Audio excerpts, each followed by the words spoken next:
when my wife looked me dead in the eyes and smirked, saying, "My ex always gave me what I wanted. That's a real man." Something inside me snapped. It wasn't just the words. It was the cruel smile on her face, as if she enjoyed watching me break. For years I had given her my loyalty, my hard work, and every ounce of love I had, but apparently none of that mattered. That night, I realized I had been living with someone who didn't respect me at all. It had started with little things, her constant comparisons, her remarks about how her ex was more spontaneous, more romantic, more daring. At first I ignored them, thinking she was just venting old memories, but slowly it became a pattern.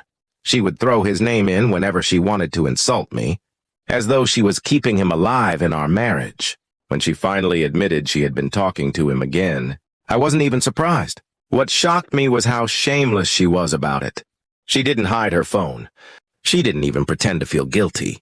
Instead, she laughed, saying, "You can't blame me for wanting someone who actually makes me feel alive."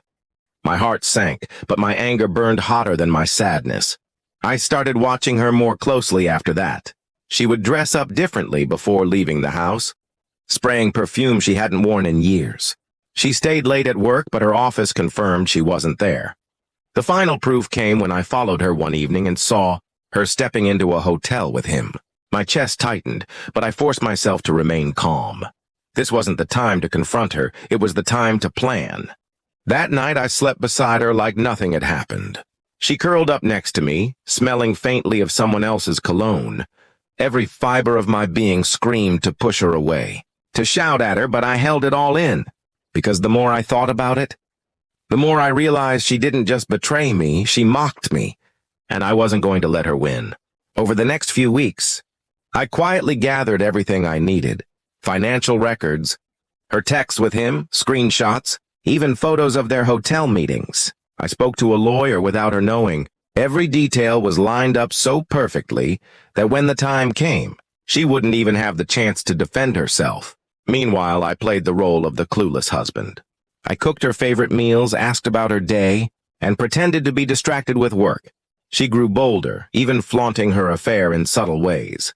Sometimes she'd say things like, "You'll never understand what a real man can do," and laugh while sipping her wine. She thought she was untouchable, and that arrogance was her biggest mistake. The day of reckoning came on our anniversary. She had dressed beautifully, ready to meet a friend, while pretending she was going to dinner with me. I handed her a small envelope before she could leave. She opened it, expecting a gift card or a love note. Instead, her face drained of color as she pulled out the stack of evidence, photos, messages, call logs. "You think I don't know?" I asked calmly. "You've been spitting on this marriage for months. Well, now it's my turn," she stammered, her usual smugness gone. For the first time in a long while, she looked scared. I told her I had already filed for divorce, and that I wasn't leaving her a single chance to take advantage of me again. The house was mine, the accounts were secured, and the lawyer was ready to expose her affair in court. I even contacted her ex's wife, who was more than happy to know the truth. Suddenly, her little fantasy world collapsed around her. She begged, cried, and even tried to insult me again, saying I wasn't man enough to forgive. But her words didn't sting anymore. I had already decided she wasn't worth my pain. Watching her desperation was the sweetest revenge I could ever taste. In the end, she left with nothing but her shame. Her ex, the real man she praised so much, didn't want her either once everything came to light. She was alone, exposed, and broken, while I walked away free, stronger, and at peace. For years, she had made me feel small, unworthy, and replaceable. But the truth was clear now. She wasn't loyal enough to deserve me. And when she tried to destroy me with her smirk, she only ended up destroying herself. Revenge didn't come in violence or shouting. It came in silence, in patience, in letting her dig her own grave while I built my way out. That was the day I learned the sweetest. Victory comes not from fighting, fire with fire, but from walking away while the other person burns in the flames they lit themselves. Months later, I heard she was living in a small rented apartment, abandoned by the very man she betrayed me for. She tried reaching out to me, calling from different numbers, begging for another chance. saying she had made a mistake.